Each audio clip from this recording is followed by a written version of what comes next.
নমস্কার বন্ধুরা, মৌমিতাস কিচেনে আপনাদের সকলকে স্বাগত। আজকে আমি আপনাদের সাথে পোস্তর রেসিপি শেয়ার করব। আপনাদের বাড়িতে সকলেই পোস্ত রান্না করেন, তো প্রত্যেকের বাড়িতে অন্য রকম নানান রকমভাবে পোস্ত রান্না হয়। তো আমাদের বাড়িতে পোস্তটা একটু অন্য রকমই হয়। তো তার জন্য দেখুন, আমি আলু কেটে রেখেছি, এইভাবে ডুমো ডুমো করে আলু কেটে রেখেছি। আর এখানে আমি 5টা বড় সাইজের আলু নিয়েছি, সেটা কেটে রেখেছি।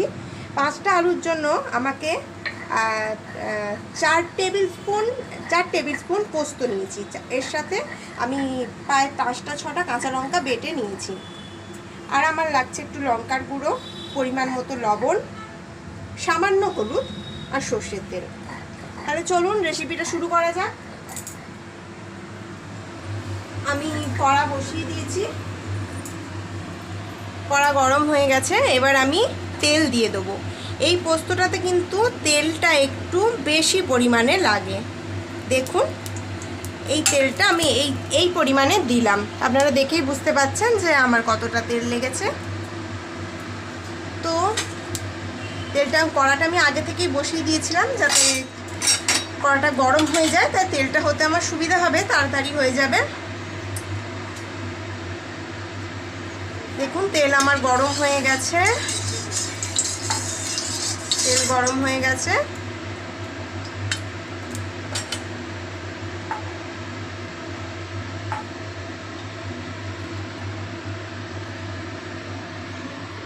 তেল গরম হয়ে গেছে। এবার আমি দেব 5 ফোড়ন। দেখুন, 2 চামচ, এরকম ছোট চামচের 2 চামচ 5 ফোড়ন দিলাম। 5 ফোড়নটা একটু হতে দেব।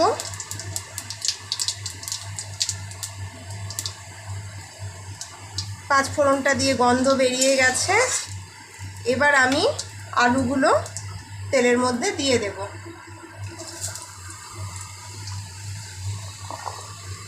গ্যাসের ফ্লেমটাকে কিন্তু মিডিয়ামে রাখবেন।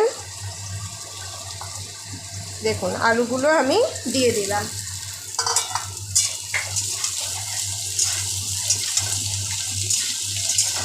এবার আলুগুলো টাইম নিয়ে একটু ভাজতে হবে। পুরো যে লাল লাল করে ভাজতে হবে তার কোনো মানে নেই, তবে একটু সামান্য ভাজা ভাজা হবে, নাহলে তো তরকারিতে টেস্ট আসে না। তাই একটু টাইম নিয়ে ভাজবেন আলুটা।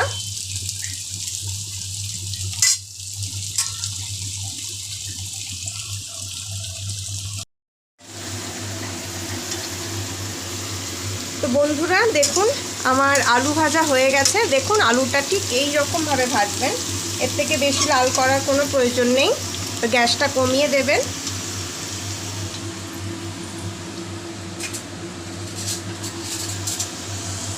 আমি নিয়ে নিলাম পরিমাণ মতো লবণ। আমি এখানে 2 টেবিল স্পুন লবণ দিলাম।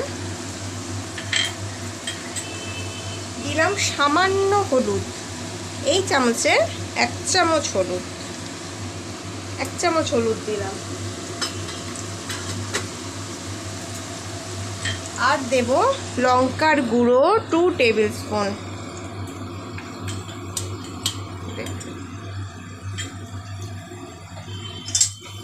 এবার এটাকে আমি একটু কষিয়ে নেব। এতে কিন্তু হলুদটা কম দেবেন, লঙ্কার গুঁড়োটা যদি একটু বেশি দেন। কারণ এটা মনে রাখবেন, আমি পোস্ত বাটার সময় কাঁচা লঙ্কা কিন্তু 5 থেকে 6টা দিয়েছিলাম এবং লঙ্কার গুঁড়োও দিলাম। আপনারা যে যেরকম ঝাল খাবেন সেই অনুযায়ী ঝালটা দেবেন পরিমাণ মতো। আমাদের একটু পোস্ততে ঝাল বেশি খাওয়া হয়, তাই আমি দিয়েছি। এবার আমি দেখুন, পোস্ত বাটাটা বলেছিলাম, আমি পোস্ত বাটাটা দিয়ে দিলাম।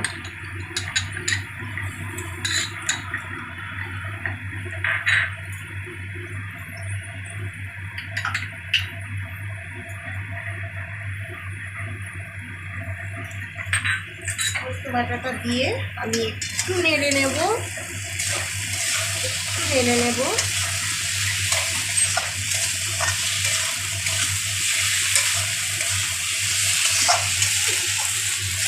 একটু নেড়ে নিলাম, নিয়ে এবার যে মিক্সিং জারে আমি পোস্তটা বেটে রেখেছিলাম সেই মিক্সিং জারটা ধুয়ে আমি পরিমাণ মতো জলটা দিয়ে দিলাম। আর পোস্তটা কিন্তু আপনারা একদম এরকমভাবে যদি পোস্ত বানান, একদম মিহি করে বাটবেন না, একটু গোটা গোটা দানা রেখে সেরকমভাবে পোস্তটা বাটবেন, দেখবেন আরও খেতে টেস্টি হয়, খেতে ভালো লাগবে। এরকমভাবে বানিয়ে দেখুন আপনারা, এরকমভাবে খেয়ে দেখবেন। আর অনেকে পোস্তর উপরেতে কাঁচা সর্ষের তেল ছড়ায়, কিন্তু আমরা সেটা দিই না, কারণ সর্ষের তেল অনেকে কাঁচা সর্ষের তেল পছন্দ করে না, আমাদের বাড়িতেও সেরকমই পছন্দ করে না, গন্ধ ছাড়ে, তাই আমি দিই না। এখানে আমি আলুটা সেদ্ধ হওয়ার জন্য যতটুকু পরিমাণ জল লাগবে আমি সেইটুকু পরিমাণ জলটা দিলাম। এটাকে হতে দেব। এটাকে কিন্তু আমি চাপা দেব না, কারণ পোস্ত চাপা দিলে তো উতলে ওঠে, তাই আমি চাপা দেব না। এইভাবে এটা হতে থাকবে। এটা আমার সেদ্ধ হতে কমসে কম 15 মিনিট তো টাইম লাগবে। এটা জলটা শুকিয়ে যাক, তারপর ফিরে আসছি আমি।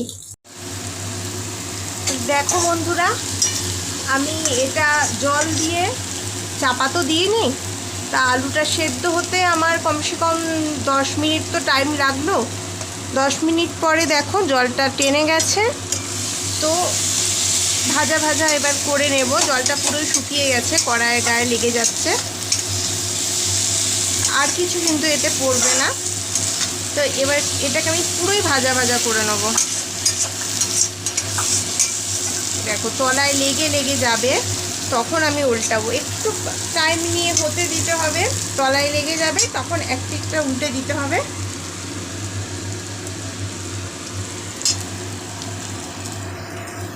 দেখো এইরকম তলায় লেগে যাবে, এইরকম লেগে যাবে, এরকমভাবে হতে দিতে হবে।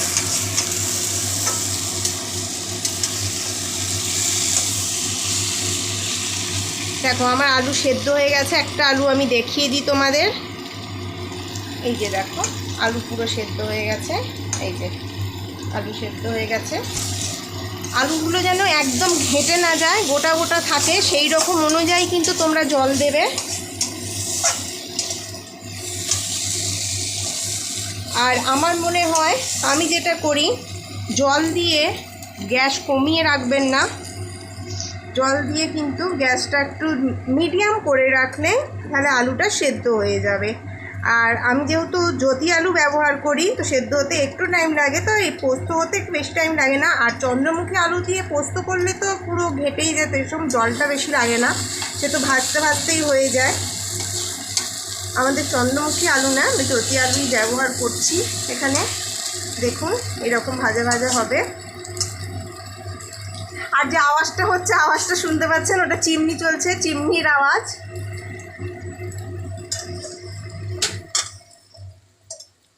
তাই চিমনি চলছে, তো তাই আমার কথাটা শুনতে হয়তো আপনাদের অসুবিধা হতে পারে। দেখুন এইরকম ভাজা ভাজা হয়ে যাবে।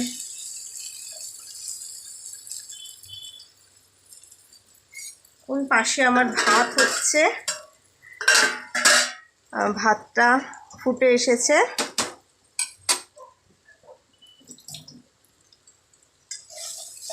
দেখুন আমার পোস্ত রেডি।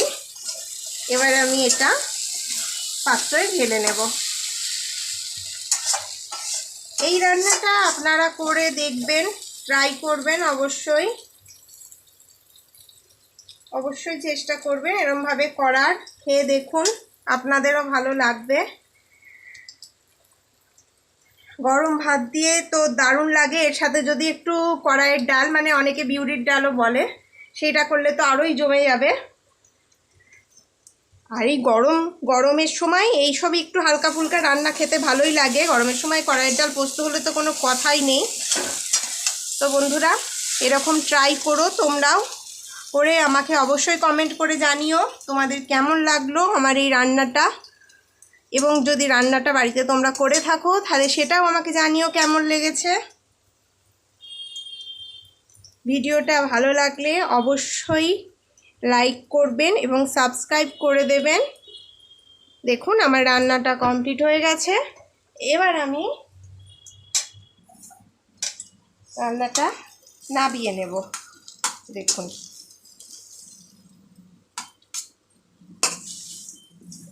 দেখুন এইরকম কিন্তু রান্নাটা কিন্তু কড়াতে এরকম লেগে যাবে, হ্যাঁ, তলায় ভাজা ভাজা একদমই ভাজা ভাজা হয়ে যাবে, তখন আপনারা নামাবেন।